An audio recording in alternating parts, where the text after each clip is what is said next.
এমন কোন গুনাহ নাই যে যুবক ছেলে গুনাহ করে নাই। ওই ছেলের কারণে এলাকার অন্য ছেলেগুলাও খারাপ হয়ে যাইতে আছে।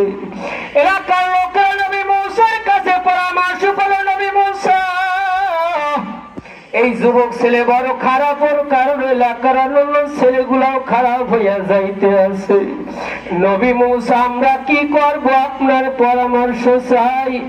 আল্লাহর রাগী নবী পরামর্শ দিল, ছেলেটার হাত পা বাঁধিয়া কিছু মার দিয়া তারপরে জঙ্গল হয়ে গেছে। যুবক ছেলেটা এদিকে দিয়ে তাকাই দেখে তাকে বাঁচানোর মতো কেউ নাই। যুবক ছেলেটা তার ডরে আমার আল্লাহর দিকে মুতাওয়াজ্জো করে দিয়েছে। ডাকিয়া বলে, মালিক দুনিয়ার জমিনের ছেলে মেয়েরা বিপদে ফেলে মা বাবার সামনে আগাই আসে। আল্লাহ গো আজকে আমি আমারও বিপদে পড়েছি। আল্লাহ গো আমার বাঁচানোর জন্য আমার মা বাবাও কেউ নাই। আল্লাহ গো আমি ভালো করে জানি আমার থেকে বড় নাফরমান আসমানের নিচে আর কেউ নাই। আল্লাহ গো আমার থেকে বড় গুনাহগার জমিনের উপরে কেউ নাই।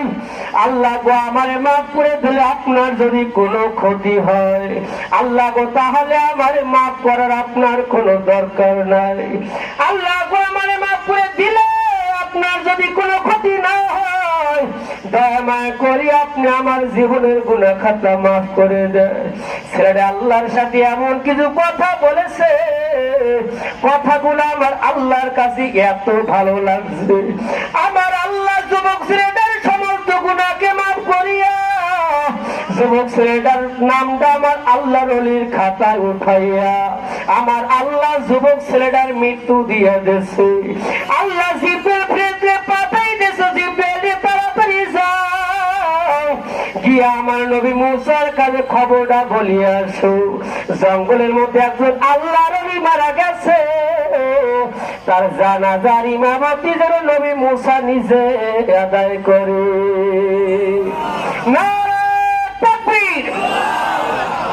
আল্লাহ পাকের হুকুম পাইয়া নবী মূসা তার কাছে জিব্রাইল ফেরেশতা এসে খবর বলতে আছে।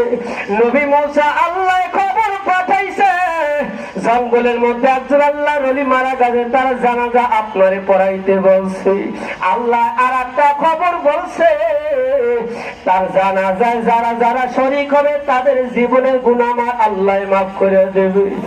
আল্লাহ পাকের হুকুম পাইয়া নবী মূসা এলাকার ভিতরে এলান করতে আসো, আমার দেশের লোকেরা আল্লাহ খবর পাঠাইছে জঙ্গলের ভিতরে নাকি একজন আল্লাহর ওলি মারা গেছে, তার জানাজায় তোমরা যারা যারা শরীক হবা আমার আল্লাহ তাদের জীবনের গুনাহ মাফ করে দিবে। নবী মূসার ঘোষণা শুনিয়া হাজার হাজার মানুষ জঙ্গলে রওনা করছে নিজের গুনাহ মাফ করানোর জন্য, আল্লাহর ওলি যারা যায় শরীক হওয়ার জন্য। নবী মূসা জঙ্গলের ভিতরে গেছে জানাজা পড়ানোর জন্য। জঙ্গলে গিয়ে দেখে কোন আল্লাহর ওলি লাশ দেখা যায় না, দেখতেছে শুধুমাত্র একটা নাফরমানের লাশ পড়ে রয়েছে। নবী মূসা বলতেছে, আল্লাহ আপনি কি বললেন, কোথায় আপনার বন্ধুর লাশ? দেখতেছি শুধুমাত্র একটা নাফরমানের লাশ। আমার আল্লাহ বলতেছে, নবী মূসা আমার বন্ধুকে আমার ওলিকে আমার বান্দারা আর একবার নাফরমান বলবো না। যখন নাকি তোমরা আমার বান্দাকে হাত পা বাঁধিয়া জঙ্গলের ভিতরে ফালাইয়া রাখিয়ে গেছিল, আমার বান্দা আমি আল্লাহর কাছে এমন ভাবে সারেন্ডার করেছে, আমার বান্দা আমি আল্লাহর কাছে এমন ভাবে খালেস ভাবে তওবা করছে, আমি আল্লাহ তো তারে মাফ করে দিছি। আমার বান্দা যদি ওই মুহূর্তে বলতো, আল্লাহ দুনিয়ার সমস্ত মানুষগুলারে আপনি মাফ করে দেন, আমি দয়ার আল্লাহ দুনিয়ার সমস্ত মানুষগুলাকে মাফ করে দিতাম। সুবহান। শিরকি বিদআত যদি করো তওবা করছো আবার তওবা ভাঙছো, আবার যদি খালেস ভাবে তওবা করতে পারো, আমি দয়ার আল্লাহ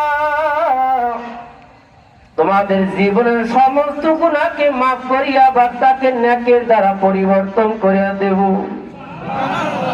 বাবা আমার আল্লাহর মধ্যে এত দয়া এত মায়া দুনিয়ার মধ্যে আর কারো নাই।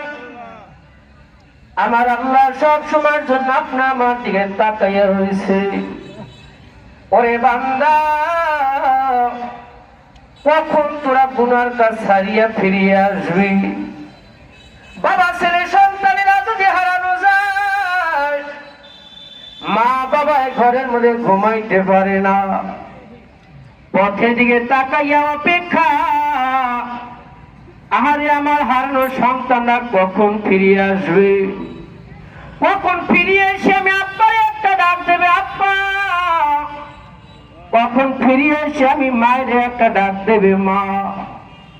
হারানো সন্তানের জন্য মা বাবার পথে দিয়ে তাকাইয়া অপেক্ষা করে না করে না?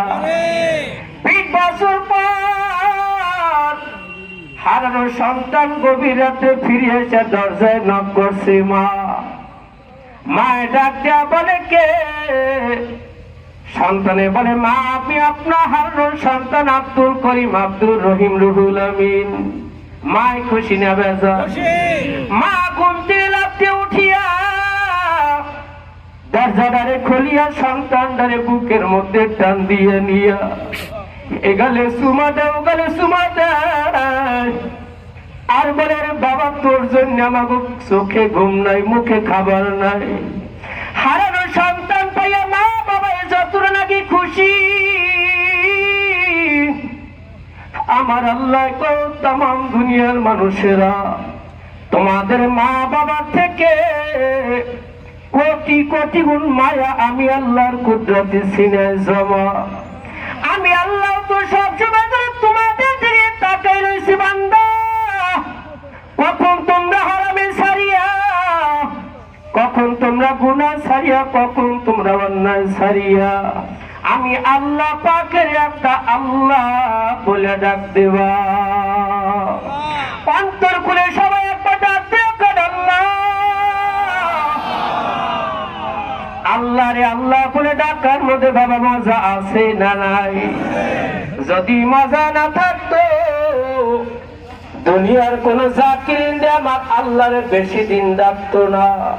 কথা বল না? আমার আল্লাহ পাকের ছোট্ট একটা নাম আল্লাহ। ছোটবেলা থেকে আল্লাহর নাম শুনতেছি, বলতেছি, যত বলি ততই মজা, যতই শুনি ততই মজা। আল্লাহর নাম যতই বলি ততই ভালো লাগে। বরং আল্লাহর নাম বলতে বলতে আল্লাহরে ডাকতে ডাকতে বান্দা বান্দির এমন একটা হালত পয়দা হয়, এমন একটা হালত পয়দা হয়, দেখা যায় যে বান্দার আল্লাহরে সারা তখন আর কিছু ভালো লাগে না। বান্দার আল্লাহরে সারা থাকতে পারে না, এমন হালত পয়দা হয় আমার আল্লাহ বান্দারে সারা থাকতে পারে না। ডাক্তার না আমার দয়ার মাওলা রে,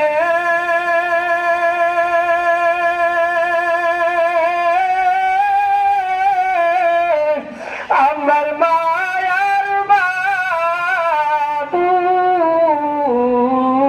রে, কোথায় গেলেন পাইব মাওলা তোমারে, কোথায় গেলেন পাইব মাওলা তোমারে, তোমাকে মাওলা রে।